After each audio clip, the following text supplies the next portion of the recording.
Olá!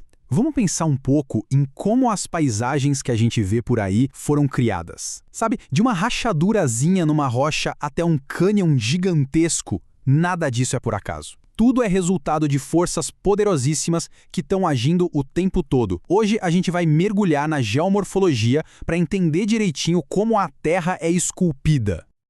Então, como é que isso acontece? Uma montanha, um vale, uma praia, nada disso simplesmente brota do chão, né? Existe um processo, quase um trabalho de arte por trás da forma do nosso planeta. E a grande pergunta que a gente vai investigar é: quem são os artistas e quais são as ferramentas deles?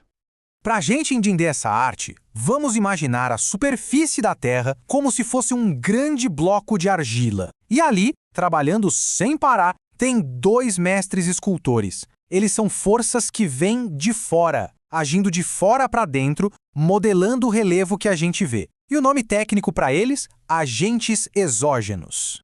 Exatamente. Chuva, sol, vento, gelo são essas forças externas que o tempo todo estão ali, desgastando, transformando e carregando os materiais da superfície de um lado para o outro. Pode pensar neles como a grande equipe de criação da natureza, que trabalha em duas etapas principais que se completam perfeitamente. E aqui, olha, tem um ponto que é fundamental. Intemperismo e erosão não são a mesma coisa. Mas um não funciona sem o outro. Pensa assim, o intemperismo é o cinzel do artista. É ele que quebra, que altera a rocha. Mas ali, no mesmo lugar, ele prepara a matéria-prima. Aí depois vem a erosão, que funciona como o pincel. Ou a pá. Ela pega esses pedacinhos e leva para outro lugar, redesenhando a paisagem. Vamos começar então com o primeiro escultor, o intemperismo. Como é que ele consegue quebrar rochas que parecem ser indestrutíveis? Bom, a resposta está num kit de ferramentas bem completo que ele tem. É porque o intemperismo não tem só um truque na manga, não. Ele tem 3 métodos principais de ataque. O físico, que é na base da força bruta, o químico, que age mais como um solvente, dissolvendo as coisas, e o biológico, que é quando a própria vida vira a ferramenta. Vamos dar uma olhada em cada um.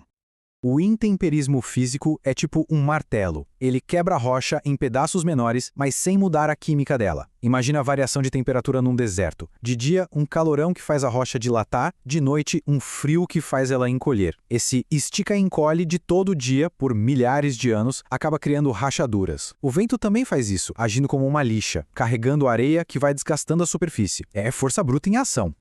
Já o intemperismo químico, esse é mais sutil, mas igualmente poderoso. Ele age como um solvente, mudando a composição química das rochas.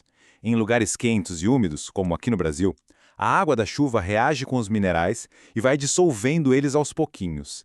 E o resultado mais incrível disso tudo é a pedogênese, ou seja, a formação do solo fértil que a gente precisa para tudo.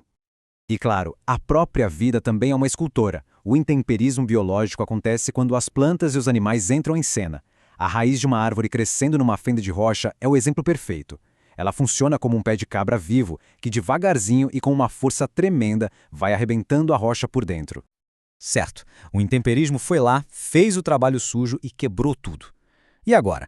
O material vai ficar ali parado? De jeito nenhum.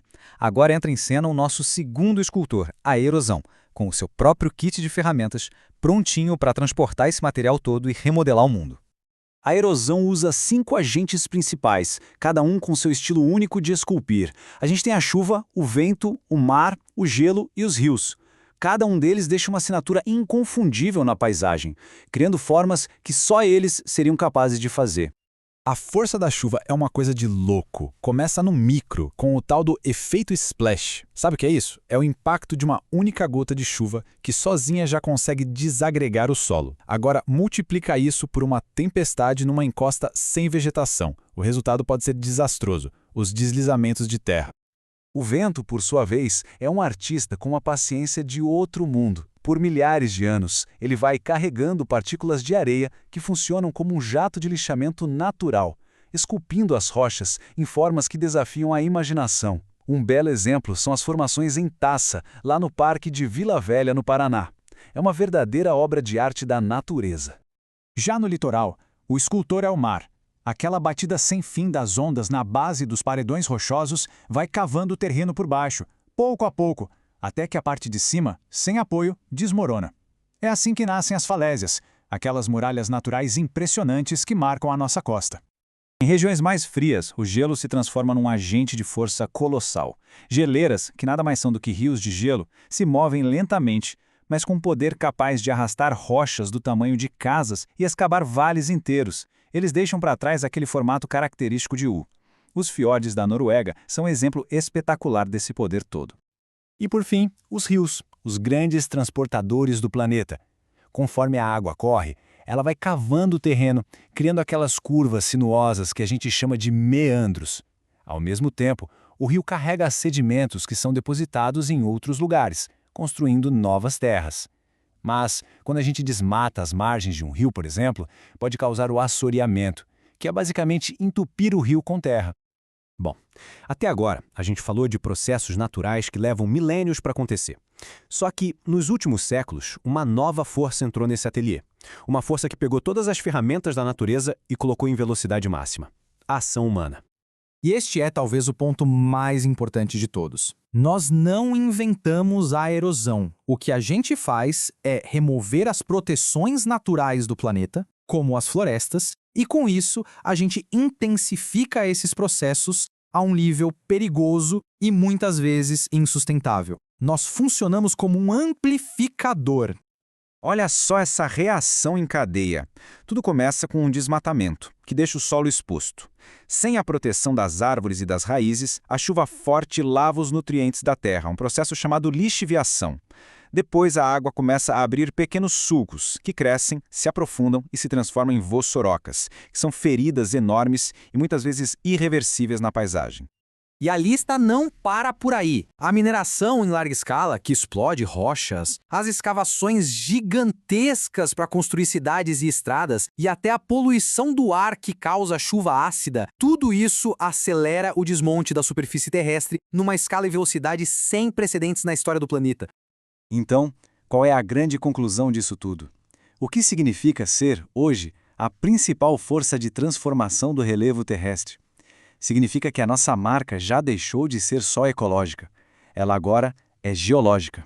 Essa é a realidade. Nós deixamos de ser meros habitantes para nos tornarmos os principais agentes geológicos do planeta. A nossa influência é tão grande que está alternando não só a aparência, mas o próprio funcionamento da superfície da Terra. Isso nos leva a uma reflexão final, baseada em dados. A quantidade de terra, rocha e sedimento que a humanidade move por ano já supera o que todos os rios, geleiras e ventos do mundo conseguem transportar juntos. O poder do escultor está, de fato, em nossas mãos. A pergunta que fica é: qual vai ser a nossa obra-prima?